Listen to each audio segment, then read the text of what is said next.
Alina Cole had been a nurse at Pinecrest Memorial for exactly 4 days when trouble started.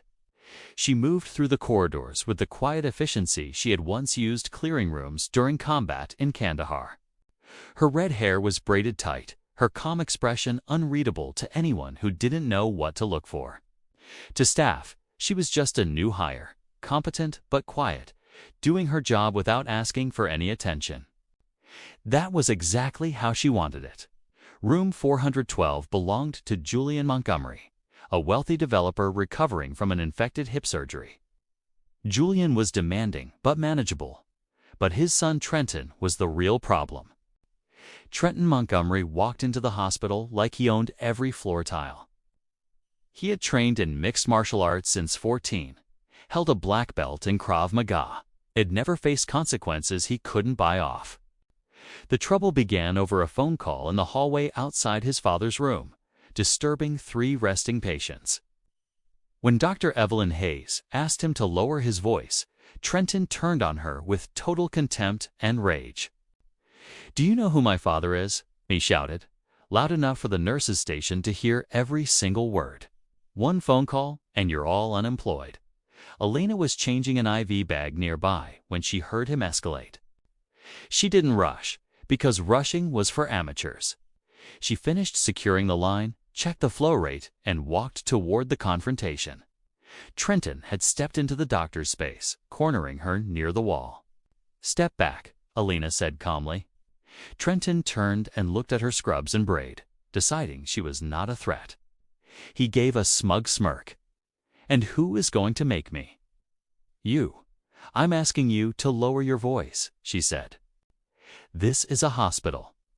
There are sick patients trying to rest." Her total lack of fear grated on him. He stepped closer, casting a shadow over her, and laughed. "I'll drop you before you blink. I have a black belt. You want to find out what that means?" The hallway fell silent.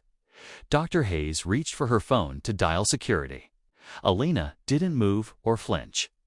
She looked at him calmly and said, "You really don't want to do that?" Trenton laughed again, but uncertainty crept into his bravado. Normal people flinched or backed away. Alina waited patiently, like a predator that knew the outcome. "Is that a threat?" He said. "It's a fact," she said. "Lower your hand, lower your voice, and we can both go back to pretending this didn't happen." Trenton's pride warred with instinct. He didn't know she had led combat teams through gunfire in 3 different countries. Trenton made his mistake in less than a second.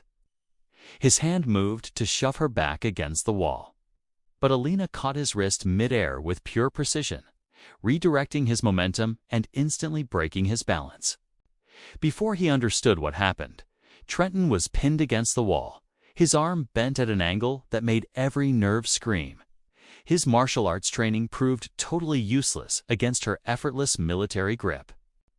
"I said lower your hand," Alina said, her voice remaining completely calm. Trenton's face filled with panic as he realized she hadn't raised her heart rate. "Let go of me. When you have calmed down, not before."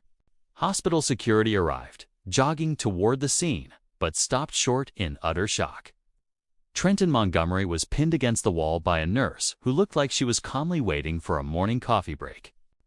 "Ma'am, we've got it from here," a guard said carefully. "He's calm now," Alina replied, releasing his wrist. Trenton staggered back, cradling his arm, all the swagger completely drained from his voice and demeanor. "Who are you?" he stammered. "Someone doing her job," Alina said, "which means asking you to leave this floor before I explain to your father why his hospital." Stay ended with security instead of a warm, restful bed. Julian Montgomery heard the entire story 20 minutes later as Dr. Hayes recounted the confrontation. Julian, for all his wealth, was no fool and knew something extraordinary had just occurred in that corridor.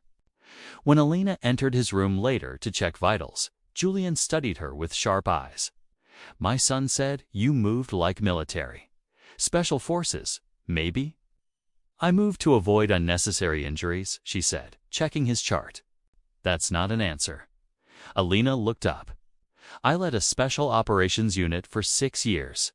Your son is very lucky I spent the last 2 learning how to walk away from confrontations instead of quickly finishing them."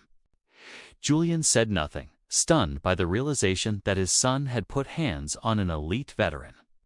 When Trenton visited that evening, Julian said, "Apologize to that nurse and mean it. You almost learned a fatal lesson." Trenton found Elena at the nurse station an hour later, offering a genuine apology. She accepted it calmly and moved on to her next patient. Knowing the most dangerous people rarely need to announce their presence,